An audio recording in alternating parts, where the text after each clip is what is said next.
Hello everyone and welcome. Let me start off by just saying thanks for joining me today. I'm really excited because we're going to be talking about building your first cross-platform application using the powerful Xamarin.Forms framework. Let me start off by introducing myself. My name is Dietrichson, and I'm a content developer and Xamarin University instructor. However, we're not alone today. We're also joined by a group of Xamarin experts waiting to answer your questions. So as we go through the presentation, if you have questions, just go ahead and type them through the discussion box. Now you may be wondering, well, what exactly is Xamarin University? Xamarin University is your one-stop shop for learning everything Xamarin. And from being a Xamarin University subscriber, you get many benefits. Now the benefits consists of things like live, interactive mobile development training led by Xamarin experts, and these classes are offered in all time zones. You'll also gain access to one-on-one office hour sessions with Xamarin experts to review your applications, your architecture, maybe certain mobile development strategies, and basically any questions that you have. You'll get access to self-guided learning, and this is basically our platform that allows you to earn course credits towards certification at your own pace. And the content in this self-guided learning track contains all the same content as the live versions. Now, Xamarin University has over 80 live and on-demand courses that are broken up into different tracks that are constantly being updated, and this ranges from beginner to expert level. Xamarin University also has flexible subscription options, including a new monthly option, and it offers unlimited access to the full course catalog, all the training, all the hands-on help, everything that you would expect. And finally, from being a XAMU subscriber, you get the opportunity to become a Xamarin certified developer, and this is awarded to people who complete the certification track and some coursework. So our main goal for today is to build and run a Xamarin.Forms application. But before we do that, let's take a step back and let's look at the overview of that process. Now, Microsoft offers end-to-end tools for developers for creating and publishing mobile applications. First, we have the Xamarin Development Platform, and this allows you to build native Android, iOS, Mac, and Windows applications all in C#. This is really what developers talk about when they're discussing Xamarin. And that's actually a huge part of Xamarin, but Xamarin is also a lot more than that. It also includes some testing products like our Test Cloud, which allows you to write UI tests and then deploy them to a collection of devices hosted in the testing center in the cloud. And this allows you to see how your application looks and behaves on hundreds and hundreds of devices. The Xamarin tools enable you to build native applications written in C# for each platform, and with Hockey App, you can quickly deploy beta versions of your application to your testers to ensure that your application is looking amazing and performing amazing before releasing it to the public. And once your application is published, we have tools to monitor usage, track events, and receive crash reports. So as I said before, our main goal for today is just to introduce and learn about Xamarin.Forms. And with that, we're going to be building our first cross-platform applications. But before that, we're also going to talk about the mobile landscape. We'll look at, well, what does it mean to be cross-platform? What range does that give me? We'll look at different development approaches because Xamarin doesn't only have Xamarin.Forms, we can also build applications using what we call the traditional approach. After that, we'll start diving into some demos. We'll look at actually going through Visual Studio, doing a file new project, and creating our first Xamarin.Forms application. We'll then build a user interface. We'll look at XAML, which is a markup language created by Microsoft. And then towards the end, we'll look at different code sharing strategies. How can we share the most amount of code with our Xamarin.Forms applications?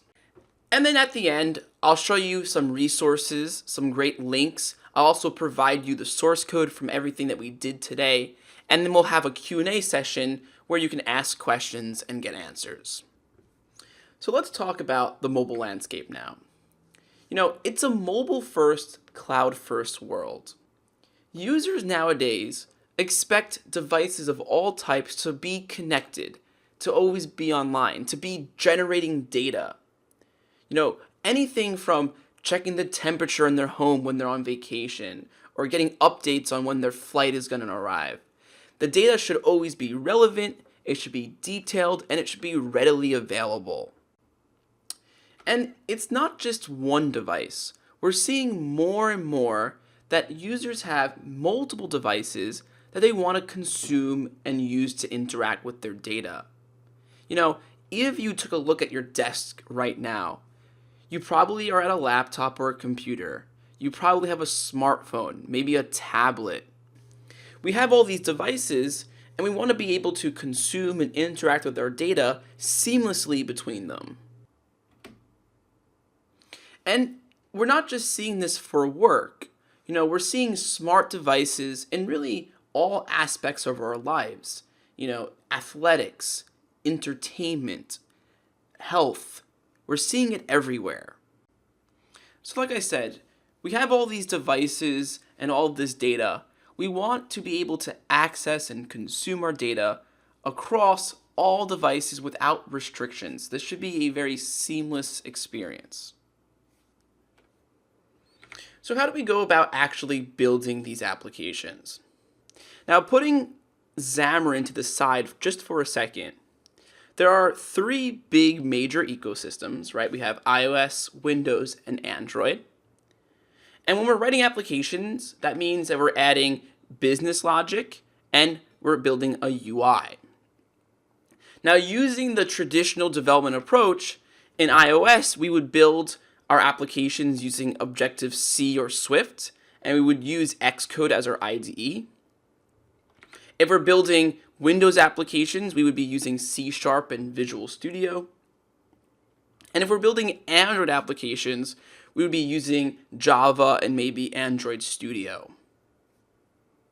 So as you can see, if you want to build a mobile application targeting the three major platforms, you have to write your application 3 different times using 3 different programming languages.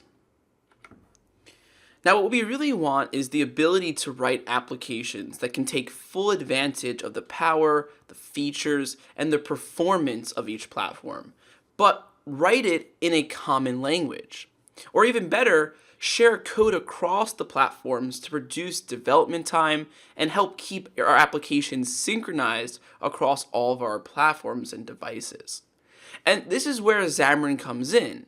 Xamarin is an application development platform that lets you build applications for iOS, Android, Windows, UWP, and share code across all of these platforms.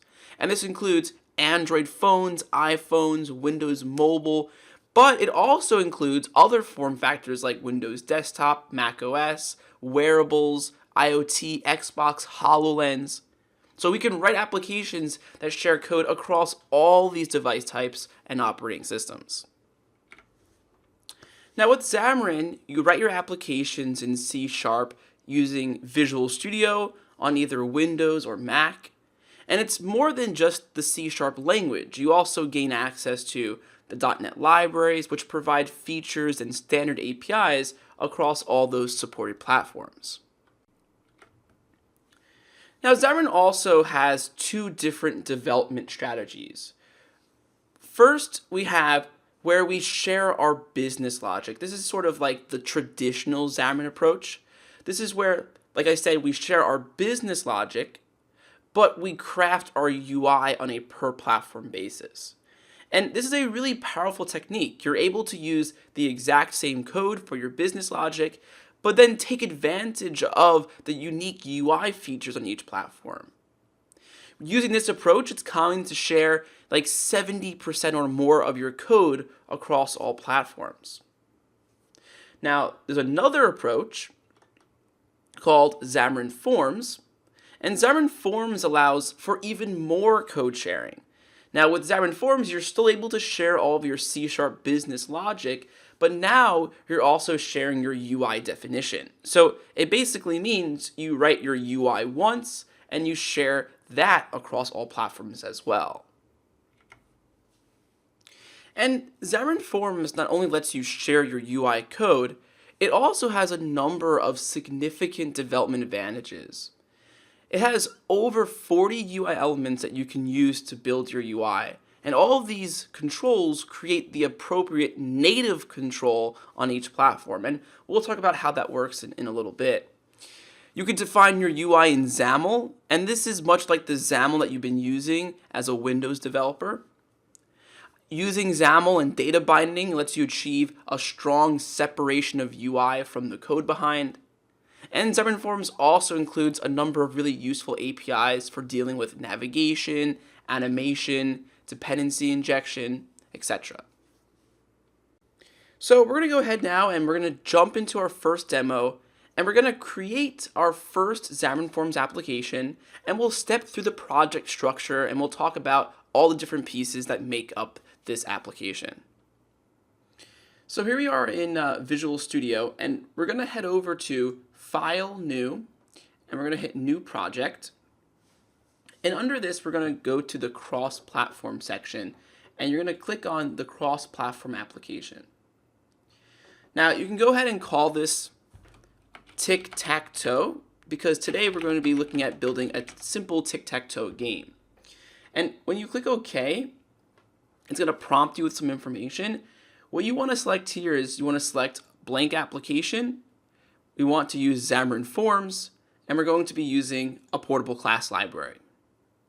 So you can go ahead and click that, click OK, and now it's going to go off and start creating the project. This can take a few minutes, so give it some time. It has to create an iOS project, an Android project, UWP, and also a PCL, so it does take some time. So once it's done loading, you'll see a screen that looks something similar to this. And we'll go through some of these files, but just taking a look at the Solution Explorer quickly, notice what we have here. We have a portable class library. This is where we're going to put basically 90% of our code. This will be our business logic, our shared UI. Everything's really going to go in here for today at least. We'll put some in the other projects towards the end of the lecture, but for the most part, everything's going to go in here. Then we have sort of our native projects, if you will. So we have the host or the head Android project, iOS, and UWP. And just to kind of prove this to you, like in Android, we use activities, and you can see it created a main activity. In iOS, we use view controllers, and we have a class called app_delegate. And you can see that app_delegate here is here as well. Now, one thing you may notice by going through this code, both in the main activity in Android and the app_delegate in iOS, is this code right here.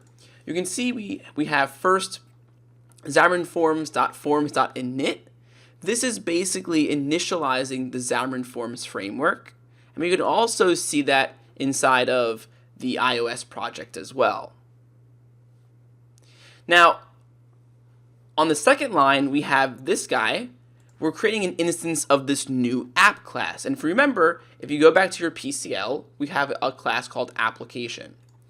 This application class is responsible for a few things. You can see we're assigning by default this main page property.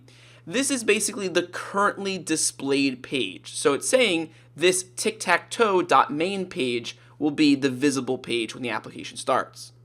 It's also responsible for other things like lifecycle methods. You can see we have onStart, onSleep, onResume. It's also responsible for some other things like persistence mechanisms, and we'll kind of talk about this later on. Now, finally, if we go into the main page.xaml, this is the actual XAML code that's building that default page. And you can see all it's doing is it's just creating a label saying welcome to Xamarin Forms.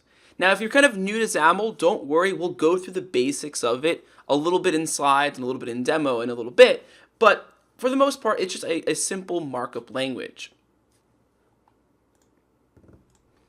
So I want to now just run this on some platforms to show you what it looks like.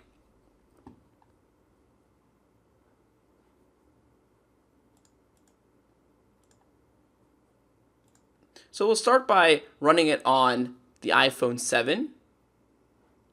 It's going to take a second to update NuGet packages and things like that. All right, so here we are. So you can see on iOS, it created this simple label and it says, "Welcome to Xamarin.Forms."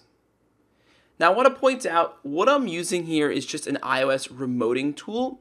Now this is available if you have an enterprise license, and it's just a free install. You can head over to the Xamarin website, you can download it, and it basically just kind of projects the simulator from your Mac onto your Windows computer. And we'll be using this throughout the lecture today so that you can see what it looks like on iOS.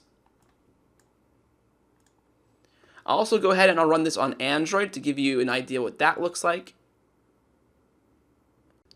All right, and so here it is running on an Android emulator. Once again, you can see the same exact label being displayed, saying "Welcome to Xamarin.Forms." And then finally, I'll run it on UWP.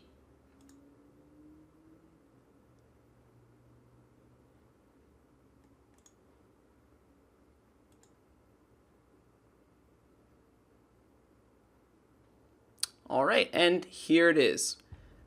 Once again, "Welcome to Xamarin.Forms." So as you can see, even though we haven't built our UI yet, our UI for all three platforms here is based off of this one shared code base, which is really powerful and cool. So what we're going to do now is we're going to jump back to some slides. We'll talk a little bit more about Xamarin.Forms, and then we'll start building our UI for our tic-tac-toe game. All right, so let's take a closer look at building a UI with Xamarin.Forms. So first, let's talk about pages. Pages in Xamarin.Forms really encapsulates an entire screen of the UI. And there are different types of pages that we can use. The first is called a content page, and this is by far the most common page in Xamarin.Forms that people use. Basically, there's a single content property on it that allows us to assign a visual element to it. So for example, if I created a button, I could assign my button to the content property of the content page, and it would be visible.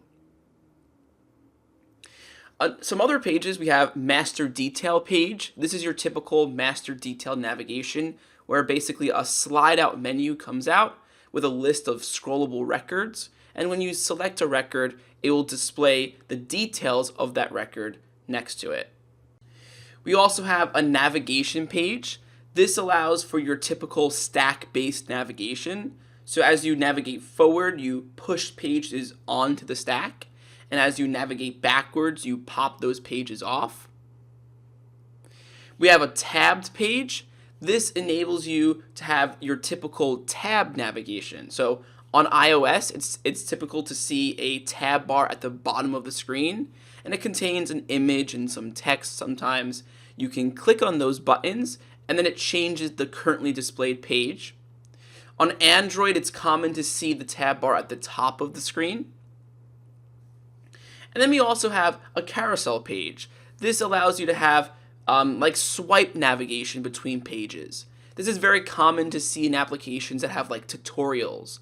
Like when you start up an application, it will teach you how to use the app by swiping through some pages of information. This is also common to see in like reading applications like a PDF reader, maybe a Kindle app or a Nook app. Next, we also have layouts. So layouts are really used to help us size and arrange the controls in our UI. Like for example, I told you that the content page, which is the most common page, only allows for a single visual element in the content property. So it's very common to assign that content property to a layout, and then the layout will be responsible for taking all of its children and sizing and arranging it on the screen. So just going through a couple of the important ones here. We have stack layout. This is extremely common to see. It allows you to take your children and stack them in either a vertical or a horizontal list. And this is based off of the orientation property on the stack layout. We have grid. This is also very common and actually what we're going to be using today in our demos. A grid allows you to create rows and columns, and inside of those rows and columns it creates cells. And in those cells you can place children elements. And then we also have a scroll view. A scroll view allows you to take any children inside of it, and it will provide a scrolling experience if the children extend past the bounds of the scroll view. And a scroll view does support all orientations. It can go vertical or horizontal, or even both. And then we have controls. The controls are what we're most likely going to place inside of those layouts. And you can see a bunch of them here, but obviously all the common ones like labels for displaying text, entries are like text boxes, buttons are clickable surfaces. We have other things as well like list views for displaying dynamic amounts of content. So like in the next demo, we'll actually go through and we'll use some of these controls to get some practice with them. Now, Xamarin Forms also has a very powerful data binding engine to help you achieve a clean separation between your UI and your code behind. And it has all the features that you need like commands and type converters to let you build your UI using popular design patterns like MVVM. Now, if you've done Microsoft UI development in the past, then it's very likely that you have done some XAML. Now, this is what XAML looks like in a WinRT application. This is Microsoft XAML. And you can see it looks very similar to what we were just looking at before. So you can see here we're creating a stack panel, we're creating a text box, a password box, a button. And on those objects or on those elements, we're also assigning attributes or properties behind the scenes. So we're assigning some text, some colors, things like that. Now, in respect, this is Xamarin.Forms XAML, and as you can see, it looks very similar. The structure is all the same. The biggest difference between these two is that the elements and the attributes that we're using are different. And that's because XAML is based off of the underlying technology. Since we're using Xamarin.Forms here, it looks at the underlying object model for Xamarin.Forms, and the element names are the names of the classes and properties inside of Xamarin.Forms. So we see things like stack layout instead of stack panel, entry instead of text box, etc.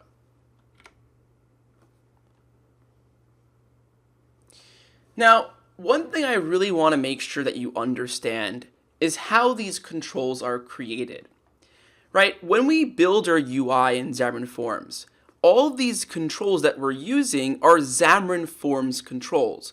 But if you think about it, Xamarin.Forms is nothing more than just like an abstraction around the native controls. So we say stack layout and entry, but on the native platforms, these are actually native controls. So when I create a Xamarin.Forms entry, on iOS, it's really creating a UI text field behind the scenes. That's a native iOS control. On Android and on Windows, it creates an edit text and a text box respectively.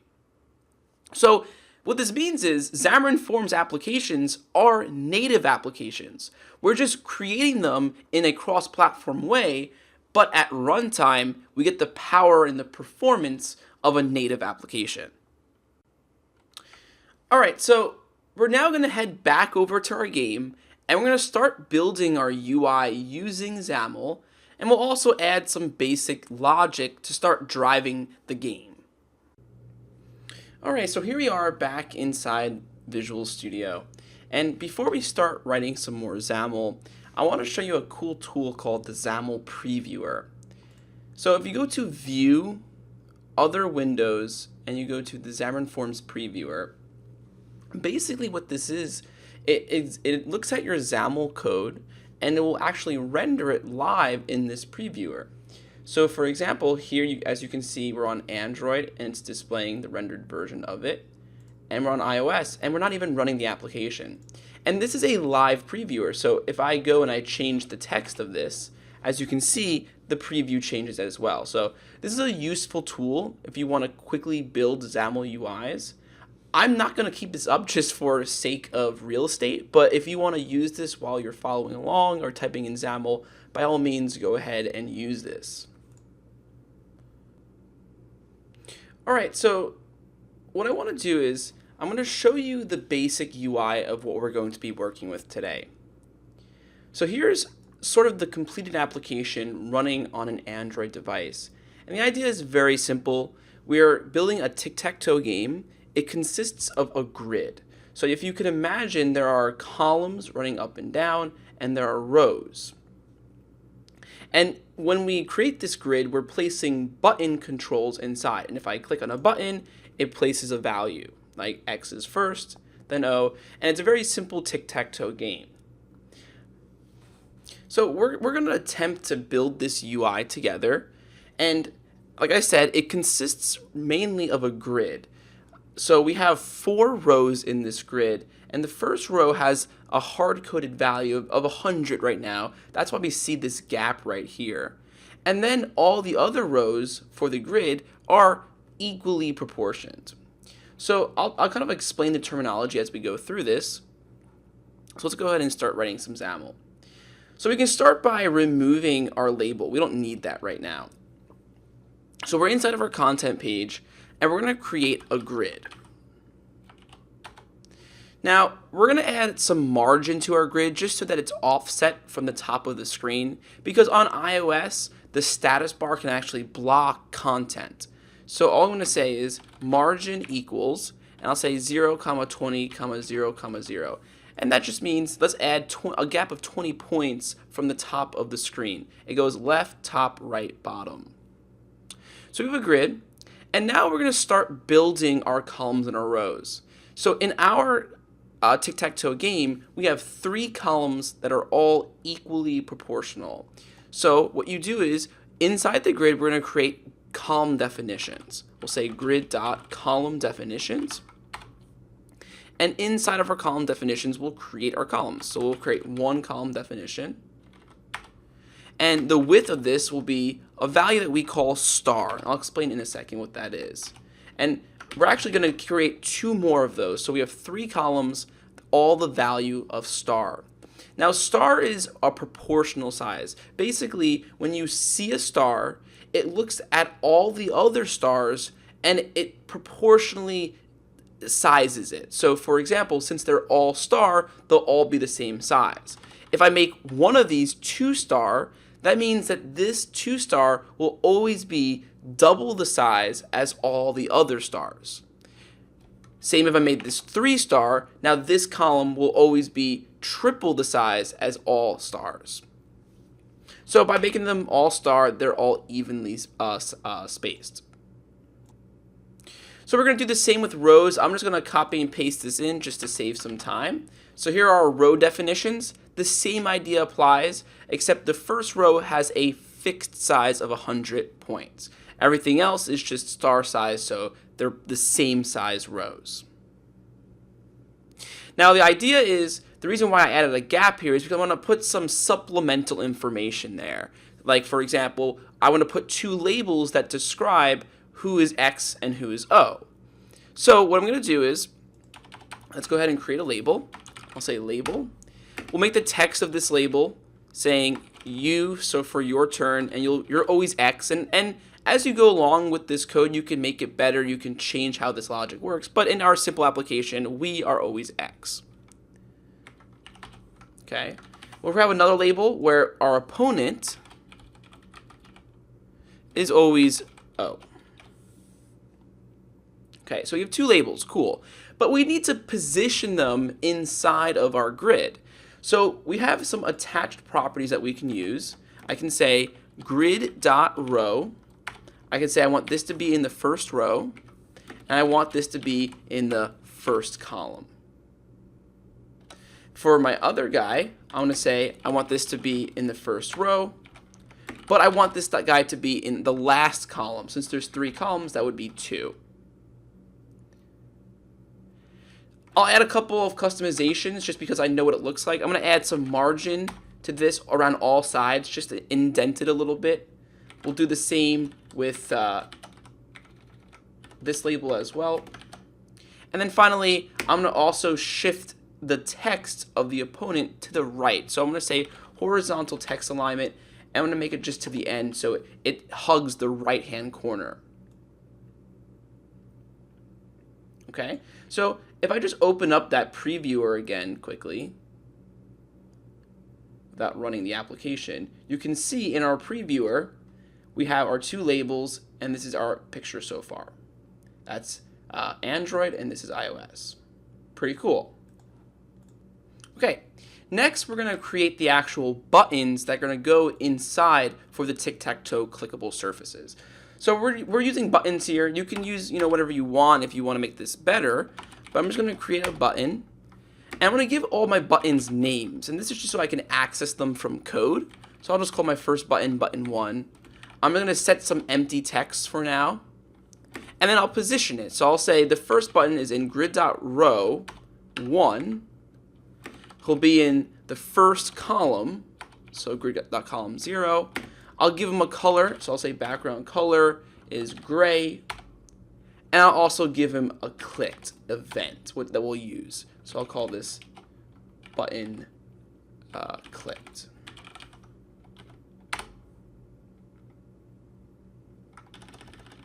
We'll change this quickly.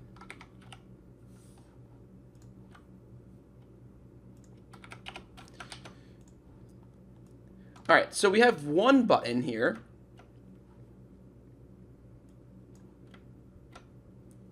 Let's go ahead and add all of our buttons in. So I'm going to go ahead and copy this line.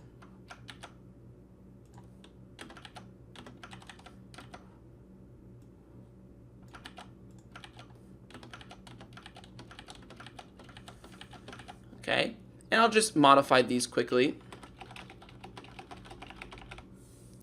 All right, and I'll change the values of the row and the column. So for the first guy, the first 3 buttons are in the first row. We're just going to change the column, right?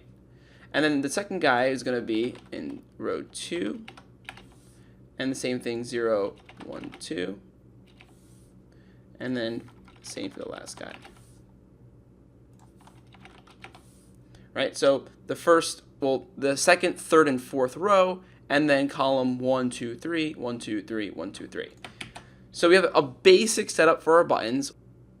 And then lastly, I'm going to add the little interface for displaying that the game is over and if you want to play again. So I'm just going to go ahead and paste this in. Basically, all it is a stack layout. The stack layout is in the first row, the second column. So it's in the middle of the U and opponent labels. And it's a stack layout, so it stacks its children by default in a vertical list.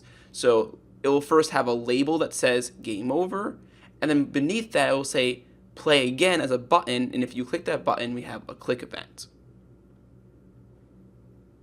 Okay, now for time's sake, I created the code to drive this game in a separate class. I'm just going to go ahead and copy and paste that in.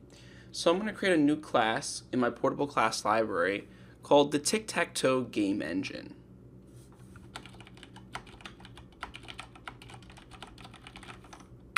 Okay, and I'm just going to go ahead and paste in the engine. Now this code is available to you. It's going to be available to you in the GitHub source code that I'll provide. But basically, it's just driving this simple logic to see if we have a winner, to see if the game is over, to change the text of the buttons, and to reset the game. So you can go through this logic and take a look at it. It uses a basic array for all the different patterns to win the game, and it just checks through them. So we'll just utilize this in our code behind file. So in our code behind file, we're just going to start off by creating an array of buttons just to track and keep a reference to all of our buttons. And I'll just create an array that has 9 elements in it. And then I'm just going to assign the buttons from our UI into these elements in this array. So just do a quick copy and paste. It looks something like this. And I'll also create an instance of the tic-tac-toe game engine.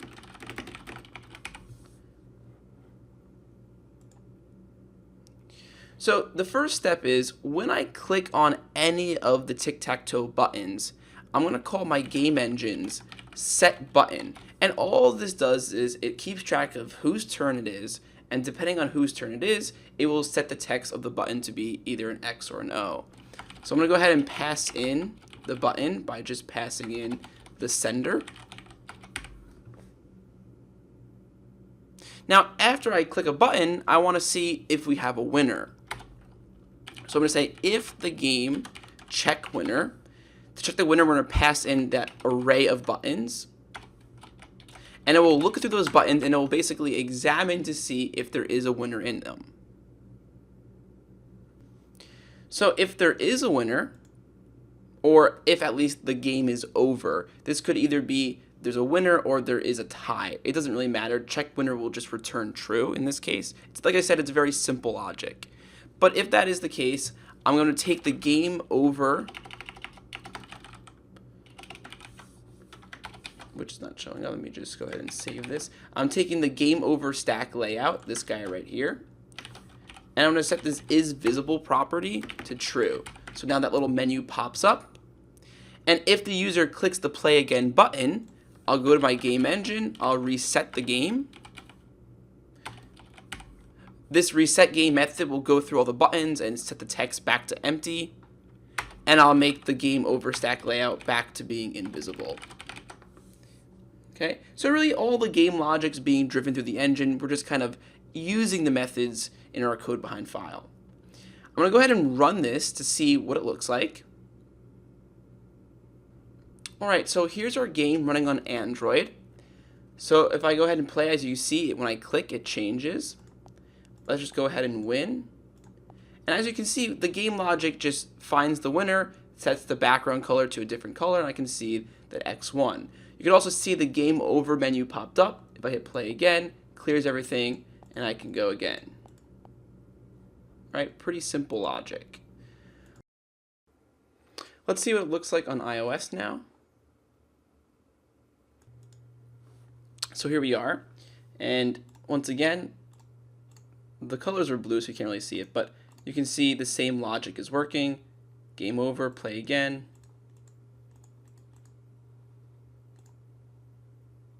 And then finally, let's take a look at UWP.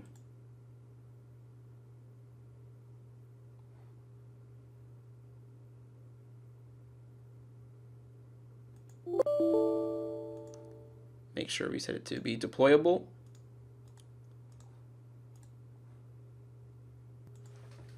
All right, so once again, there we go. So everything seems to be working on all of our platforms. All right, so we successfully built a cross-platform tic-tac-toe game. However, there's one last thing I want to do to this application. Whenever we have either a winner or a tie, I want to say, using text-to-speech, game over. Now, text-to-speech by nature is platform specific. Every platform has different APIs to use text-to-speech. So there's really no easy way to just do this one time in shared code. I'm going to need some help. And what we're going to do now is we're going to jump back to the slides quickly. I want to go over a few things. We'll come back and we'll finish up by implementing text-to-speech. So I just mentioned a second ago that our text-to-speech code can't be shared easily. And that's because it's platform specific. Every platform has different APIs for dealing with text-to-speech. So there's really no easy out-of-the-box way to write code once that then accesses all those specific native APIs. So it's kind of our responsibility to create that, which we will in a second, but this kind of brings up the question, well, what code can be shared? So this is often a topic that people struggle with. And the answer to it is pretty straightforward. So what code can be shared? Well, code that is not specific to a platform. For example, code that talks to a web service, right? This has nothing to do with the platform-specific API, so I can easily share that. Code that parses data, right? Let's say I'm converting a string to an integer. Does that have anything to do with iOS or Android? No, so I can share it. You can see code that uses a database, code that does processing logic, right? All these things are shareable because they aren't using APIs that are specific to that platform. And the same is true for the other case. Well, what can't be shared? Well, things that are specific. As you saw, text-to-speech is one of them. Text-to-speech can't be shared because it's specific to that platform. Every platform has different APIs for doing that. You can see some other examples, accessing system information, maybe using Bluetooth, maybe looking at files, the file system. These are all things that are specific to that platform. You can't share this code by default. All right, so how can we solve this problem? How can we take code that's not shareable and still write it once in our portable class library? Well, it turns out that there are strategies for doing this, and one strategy is creating an abstraction. So the idea is this. In our portable class library, we're going to create an interface. An interface is something that says what something needs to do, but not how to do it. So it's saying that anything that implements this text-to-speech interface must be able to speak or have a speak method. Okay? Now, in the platform-specific projects, I'll create platform-specific classes. So I'll have text-to-speech iOS, text-to-speech Android, and text-to-speech Windows. And the idea is this. In those classes, in the native projects, it will contain the code that contains the native API. So, for example, iOS has a native API for text-to-speech. I'll put it into that text-to-speech class. The native Android API will go into the Android text-to-speech file. Now, all these classes will implement the text-to-speech interface. The idea is so that back in my shared code, I can access these native text-to-speech classes through references of their interface, because the interface is defined in the PCL, so I'll be able to store a reference to the actual implementation of it. Now, understand this is a little bit harder to understand from just looking at this picture, but we're going to go into a demo and I'll show you exactly how this works.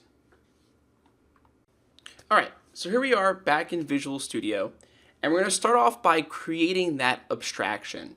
So I'm going to go into my portable class library, right-click, add new item, and I'm going to create an interface, right? I'll call this interface the text-to-speech interface. Okay, so here's my interface, and my interface will be responsible for saying anyone that implements me has to be able to speak, right? So there it is. Now, in my native projects, or the host's projects, I'm going to create an actual implementation for this interface. So for Android, I'll go to Add New Class, and I'll create text-to-speech Android.cs.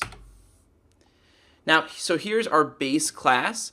I want to copy in the code. This is really not important, but I'm going to copy in the code for actually dealing with text-to-speech on Android.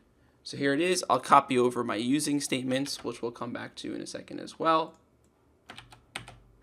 All right, so there's the code. I'll now do the same for iOS. Right-click on iOS, go to Add New Class. And this will be the text-to-speech.ios.cs. Same idea, I'm going to take the iOS code. So in iOS, to do text-to-speech, it's just this simple API here.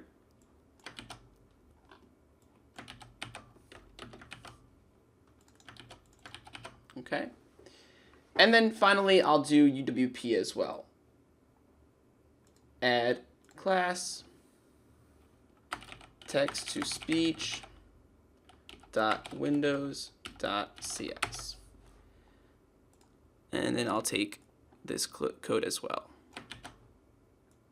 And once again, all this code is available to you through GitHub.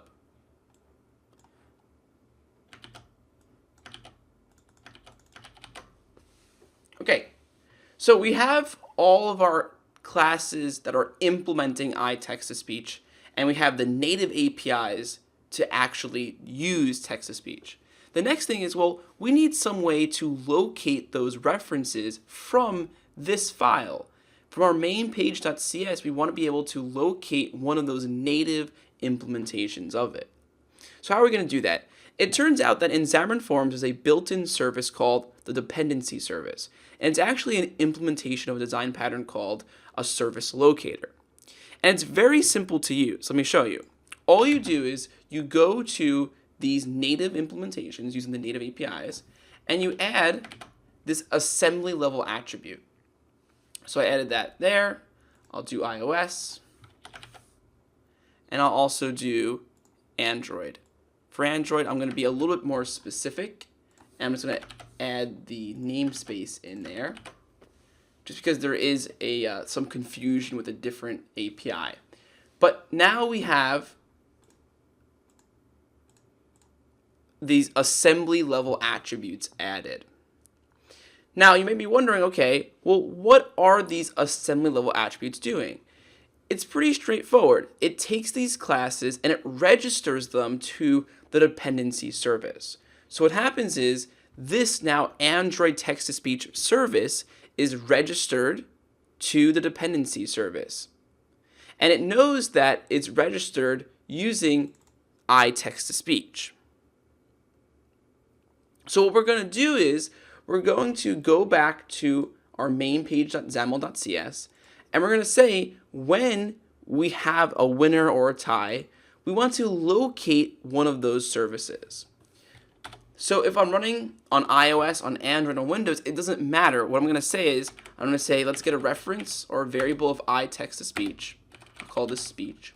And I'm going to use the dependency service, and there's a method on it called get. And I'm going to say text-to-speech.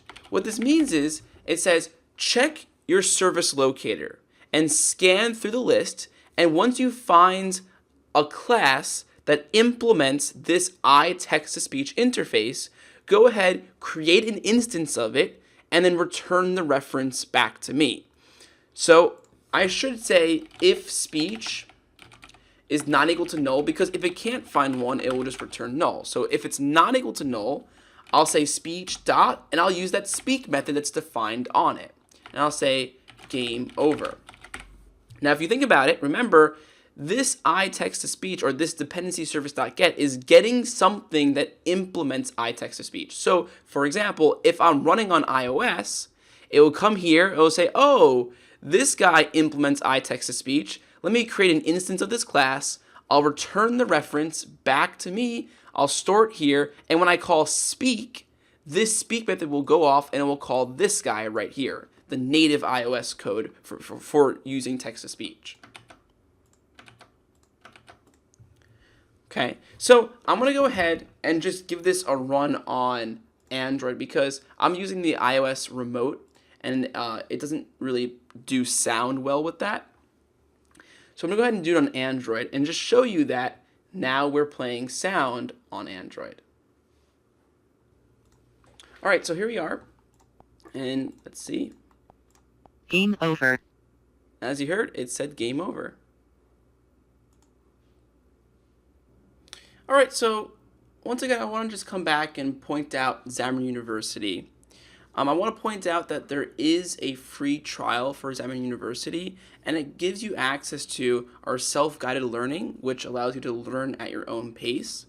You'll get access to lightning lectures and guest lectures, and you also get access to 2 live expert-led intro classes that you can take.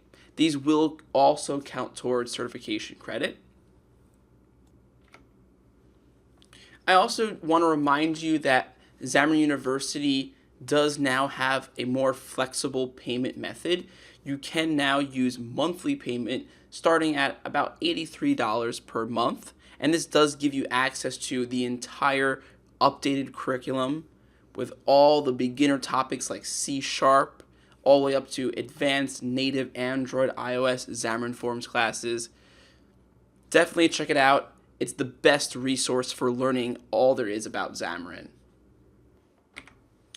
So as I said before, the source code for our tic-tac-toe game is available. You can see the link is just github.com/Jesse Dietrichson/tic-tac-toe. So you can go ahead and grab that, take a look. You can even expand it, add more logic, make it a little bit better. You can see some other links for downloading Visual Studio, Xamarin, Xamarin University information.